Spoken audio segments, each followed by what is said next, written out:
Muito boa tarde, estamos de volta Mundial e você chegando mais uma vez nesta tarde gostosa para te fazer companhia, para trazer um super bate-papo. Vamos falar hoje de saúde e tá imperdível, né? Quem aí não sente uma dor?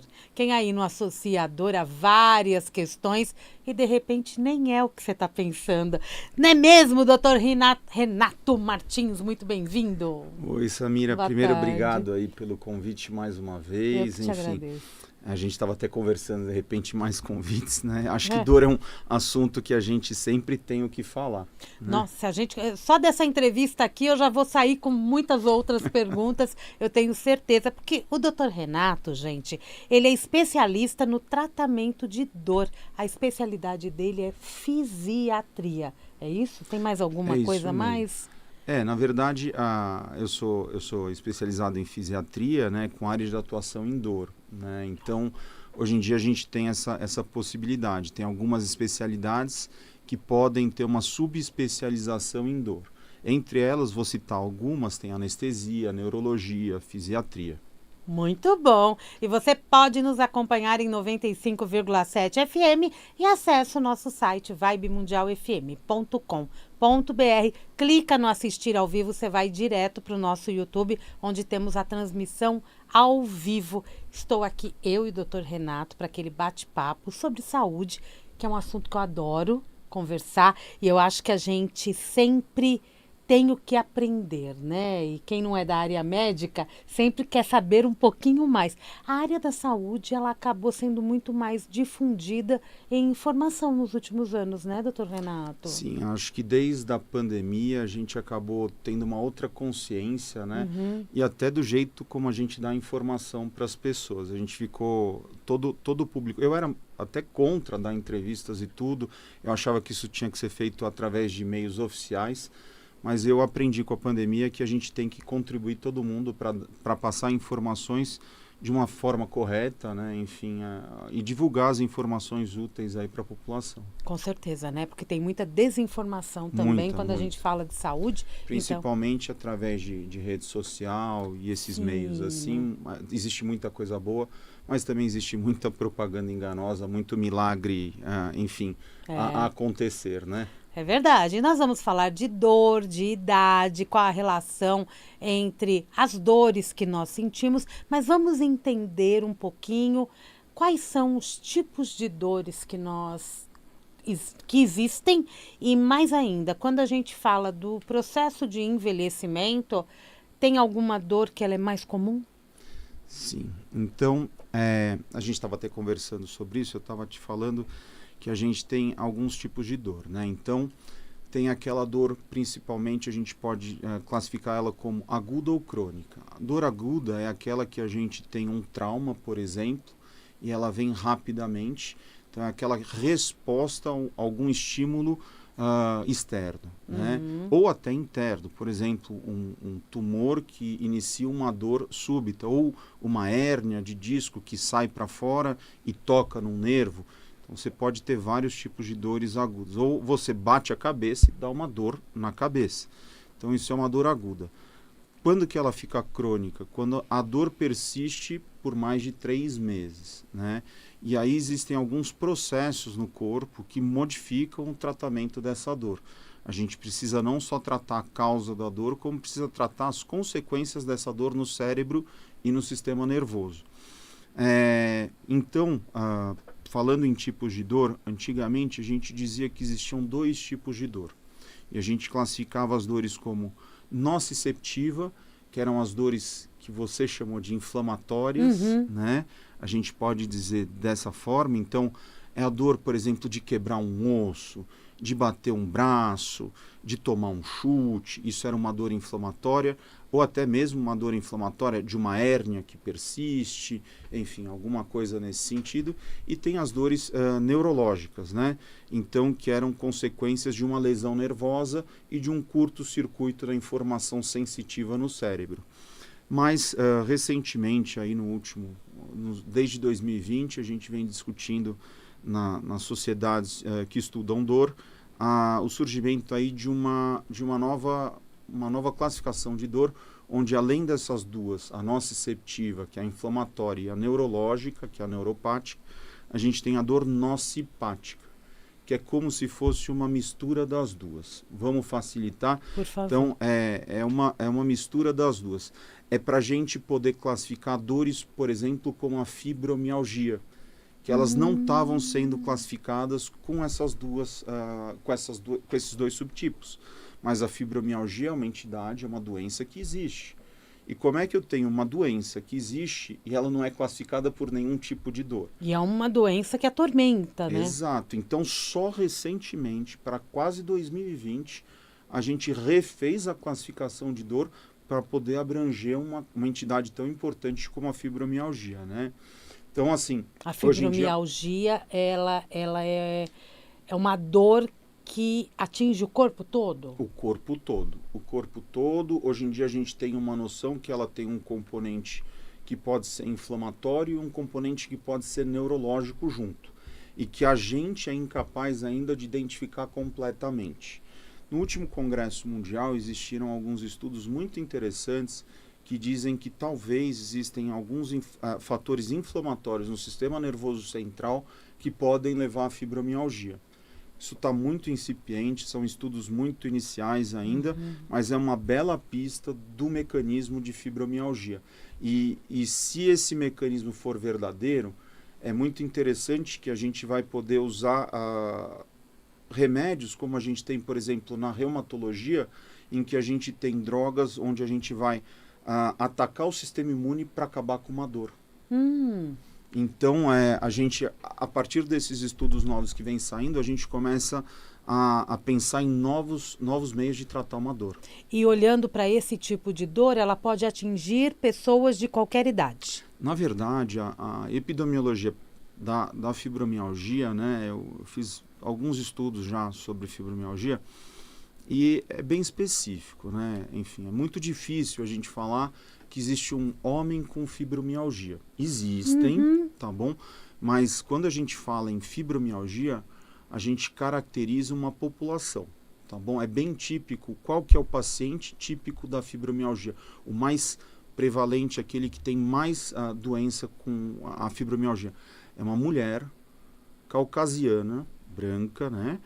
De aproximadamente 30 a 40 anos, casada, com nível de ensino superior, tá bom? E geralmente que tem algum distúrbio de tireoide. Então, é uma população que tem maior risco para ter fibromialgia. Olha a associação, né? Que interessante. E a gente vê, quando a gente pega as populações de fibromialgia, a gente acha sempre essa população. Vamos fazer um estudo sobre fibromialgia? A maioria das pacientes, elas se enquadram nesse perfil. Curiosíssimo isso, né? É bem curioso mesmo. Vamos falar de tratamentos, né? Porque quem está com dor quer se tratar. Dor nas costas também, costas, coluna, joelho, eu acho que também é um ranking bem extraordinário, né? Eu vou pedir, até para a gente falar do tema, falar tudo de uma vez, mas começar com um tema que eu acho que vai fazer o link com tudo. Tá. A gente vai falar de osteoartrose. Osteoartrose. O que é artrose? Artrose é uma palavra que toda vez que eu falo para o paciente tem vontade de chorar, ele fica meio com medo, ele fala, ai meu Deus, eu tenho isso, agora eu vou morrer. E, na verdade, a artrose é o envelhecimento natural da articulação. É da articulação? Da articulação.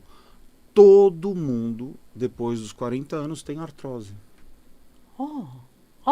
Todos têm. Tá. Eu tenho, tu tens, ele tem. Tá bom. Tá bom? Então, artrose é o envelhecimento natural da articulação. Todos, se chegarem aos 100 anos de idade, terão artrose. Ok. Tá bom? Agora, o que acontece é que em algumas pessoas essa artrose é mais grave ou menos grave e ela pode ou não causar dor, né? Então, por que eu tenho, e aí é muito interessante, eu não preciso nem pegar duas pessoas diferentes, eu pego uma mesma pessoa e eu faço duas ressonâncias de joelho, uma de cada joelho, e as duas imagens estão iguais, mas só o joelho direito dói. Ué, mas os dois têm artrose, os dois estão com a mesma imagem, por que só o joelho direito dói? Por quê? Aí a gente tem que entender por que o joelho direito dói. Cada caso é um caso. E aí, por exemplo, o joelho direito, estou chutando, mas é aquele que troca o pedal no carro. Será que essa pessoa é um motorista de aplicativo que está precisando de uma grana extra depois da aposentadoria e está dirigindo um carro manual, 100, 200, 300 quilômetros por dia? Será que essa não é a causa da dor dele e não a artrose? Será que não é um desgaste, um exercício a mais que ele está fazendo com esse joelho? Então a gente tem que ir atrás da causa daquilo. Mas muitas vezes a imagem não quer dizer que tem uma dor. A dor ela pode não sempre corresponder a uma imagem. Tem imagens que são, obviamente, enfim, a gente sempre procura achar uma dor. Outro dia, achei muito interessante uma paciente minha, ela é alta para burro, deve ter 1,90 m, e ela tinha, sem brincadeira, uns 140 quilos. Né? Mas ela era muito forte, mas muito forte. E ela estava com dor no pé direito. E ela veio para mim porque estava com dor no pé direito. E ela já tinha uns 45 para 50 anos. E aí ela olhou para mim e falou assim, olha, eu tô com dor no pé direito. Eu já fui em 4 médicos, se você falar que eu preciso emagrecer, eu levanto e vou embora. Porque eu tenho 2 pés. O pé esquerdo não está doendo. Então não é por causa do meu peso que meu pé direito está doendo. E eu falei, puxa, é verdade. Eu concordo 100% com você. Então tem coisas, emagrecer, estar bem com você mesmo, manter um peso adequado, faz bem para o seu metabolismo, faz bem para a sua saúde em geral. Mas muitas vezes acho que a gente acaba culpando o peso de muitas coisas que não tem muito a ver. A moça, apesar de ser muito grande, ela tinha uma super musculatura, ela era grande, o peso era compatível para ela. Entendi. Né? E a gente estava culpando o peso pelo pé. Ela tinha um pé 44, é uma moça grande, 1,90 m. Era tudo proporcional. A questão dela foi interessante. Por que meu pé direito dói e meu pé esquerdo não dói? E está todo mundo culpando o meu peso. Eu sempre Descobriu? Ela teve um entorse no pé, estava com uma ruptura de ligamento, a gente pediu um exame. O resto dos médicos, eles tinham só pedido para ela fazer fisioterapia e esperar melhorar.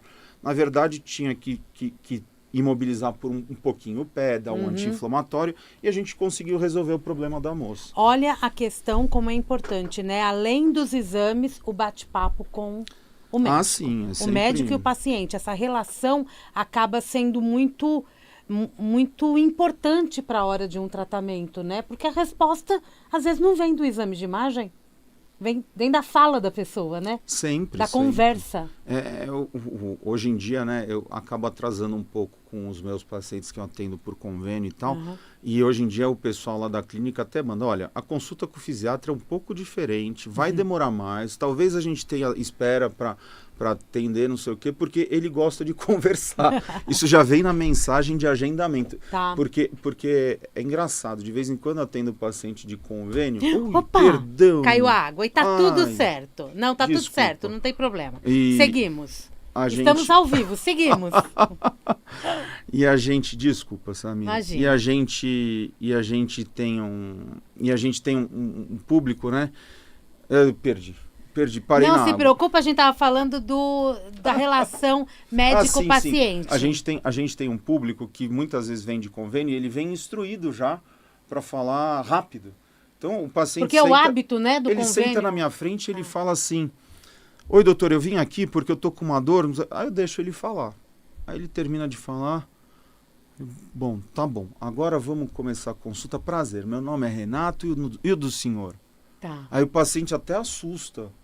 Porque eu não sei se é médico. Vamos começar de novo, eu né? preciso saber se ele tem alergia, o que aconteceu, que remédios que ele toma. Então, assim, isso faz parte da especialidade até. Tem especialidades que são mais pontuais e tudo, mas eu acho que isso não devia nem fazer parte da especialidade, isso faz parte da medicina. Entendi, né? entendi. Então, o seu trabalho acaba sendo muito em conjunto com quais áreas da medicina?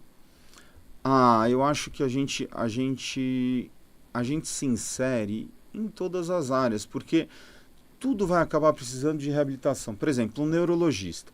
Você teve um AVC, você não vai procurar de cara um fisiatra. Você vai precisar tratar do AVC, você vai, enfim, querer saber se você tem risco de ter um novo AVC, você quer saber se você tem chance de diminuir aquela sequela na hora, etc e tal. E quem vai cuidar disso, sem dúvida nenhuma, é neurologista. Mas uma vez que foi tratada a fase aguda, foram dados os remédios, você saiu, enfim, daquela fase onde a dúvida era, e agora? Você tem uma sequela, quem vai cuidar de você? É o fisiatra. O fisiatra vai retomar a sua função motora, vai iniciar o processo de reabilitação junto com toda uma equipe. Não é só, nada se faz sozinho, né? Então, por exemplo, um paciente foi operado do coração.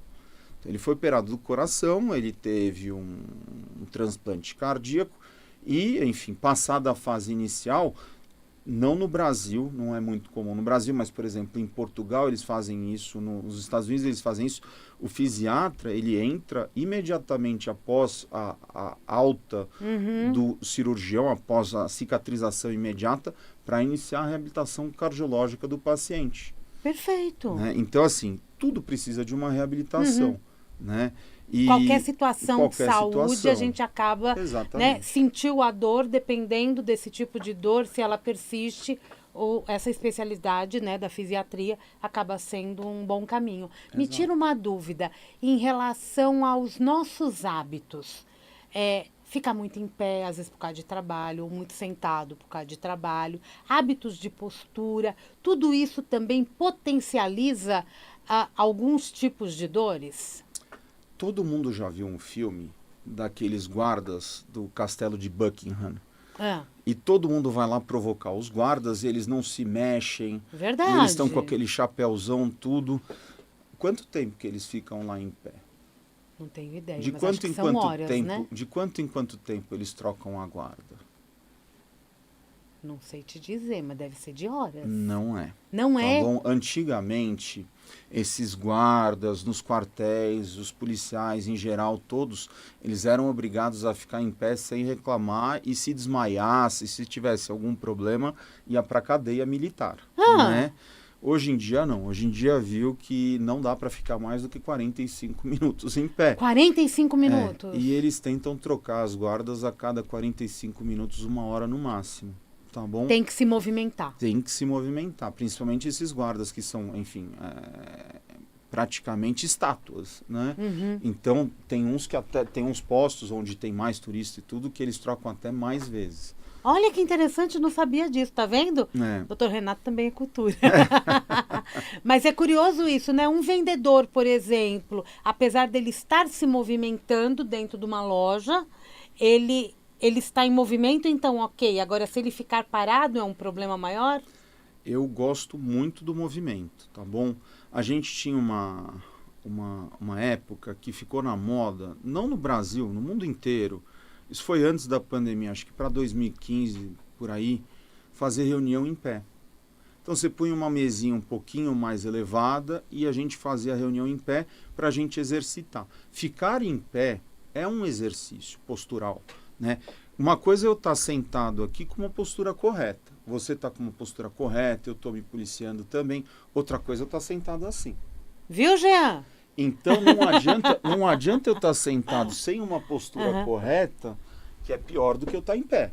Eu prefiro uma pessoa em pé, com uma postura correta e contraindo as panturrilhas para melhorar o retorno venoso e mudando um pouquinho o pé de lugar ou mudando as pernas de lugar, do que uma pessoa sentada por longo tempo com uma má postura. Então, tudo é muito dependente. Né? Uma coisa que eu vejo que tem bastante problema são os seguranças de prédio, aqueles segurança predial. Né? O pessoal, eles ficavam muitas vezes em pé muito tempo, sem um banquinho nem nada. Hoje em dia eles já põem os banquinhos para fora dos prédios, tá, onde eles podem sentar, e eles têm sapatos inadequados. Então, muitas vezes a empresa fornece um sapato, o sapato é muito estreito, então acaba apertando as laterais do pé da pessoa e isso acaba dando formigamento no pé. Então, tem paciente que chega para mim muitas vezes com dor no joelho, com dor no pé. A gente não pode, muitas vezes não dá para marcar uma relação de nexo do sapato diretamente. Mas assim, o relato acaba sendo tão marcante. Antes Antes eu não usava esse calçado e não tinha esse problema, agora eu uso e tenho esse problema.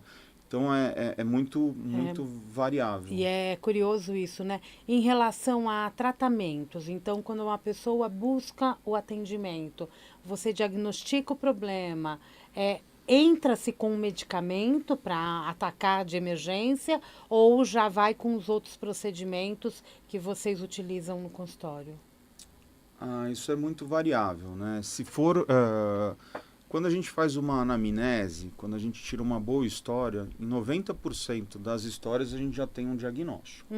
Ao final de uma boa anamnese, 90% dos diagnósticos são feitos, tá certo? Perfeito. E os outros 5% com exame físico, né? Enfim, mais a história. E o resto a gente vai precisar de um exame complementar.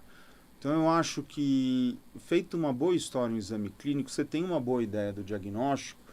E se for uma coisa, enfim, que você possa tratar na hora, a gente trata na hora. Tem muitas coisas que a gente consegue tratar.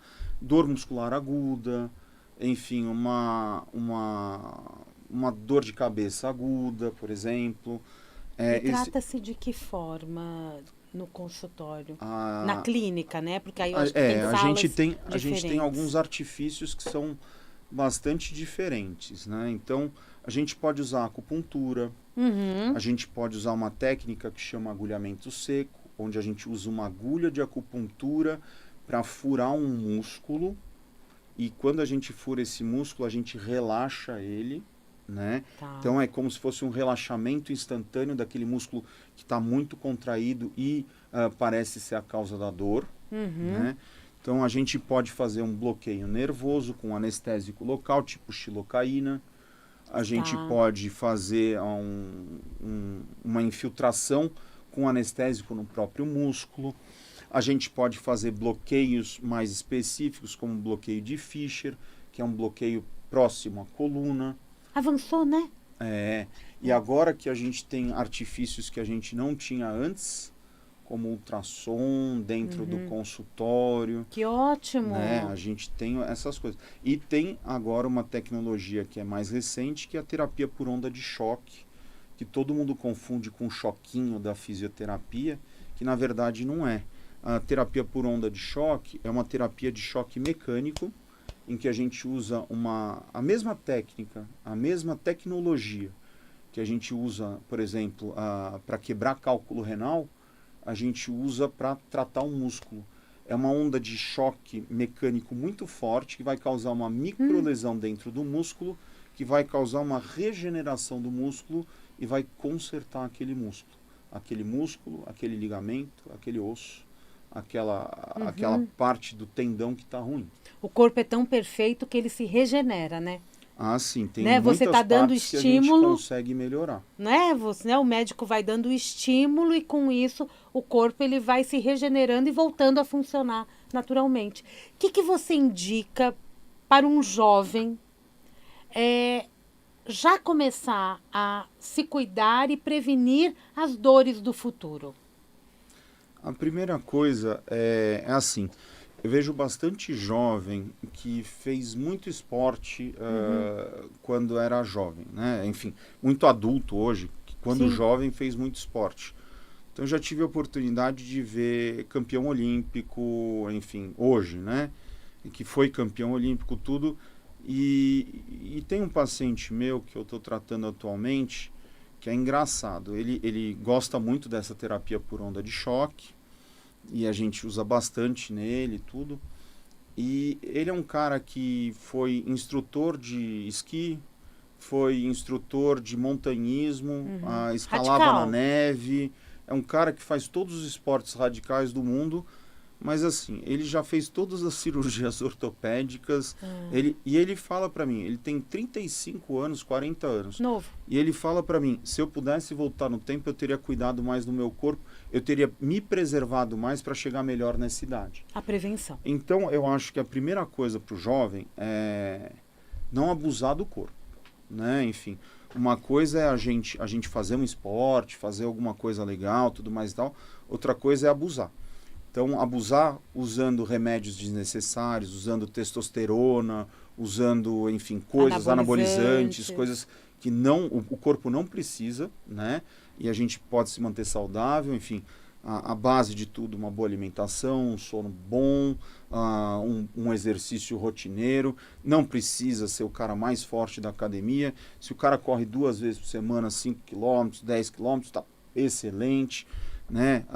Mas, assim, tem gente que acaba não fazendo nada, isso também é ruim, né? Então, sedentarismo o não, sedentarismo né? pleno também é muito ruim, a pessoa vai acabar pagando o preço depois. Acabou! Já? Me assusta isso, como esse programa passa rápido, gente. Dá tempo da gente falar qual que é o seu Instagram? Meu Instagram é fácil. @ofisiatra. Pronto. O fisiatra para você seguir agora o Dr. Renato Martins aí no Instagram. Tá atendendo aqui em São Paulo só, né? Sim, eu tenho um consultório, participo de uma clínica onde tem vários colegas na Avenida Brasil, a Clínica STEM. Meu próprio consultório fica na Rua Iguatemi e eu trabalho numa clínica de uma amiga minha que chama Clínica Caucholio, ali na região de Perdizes. Muito bom, gente. Então é só seguir o fisiatra que manda mensagem pro Dr. Renato que ele responde para você ali.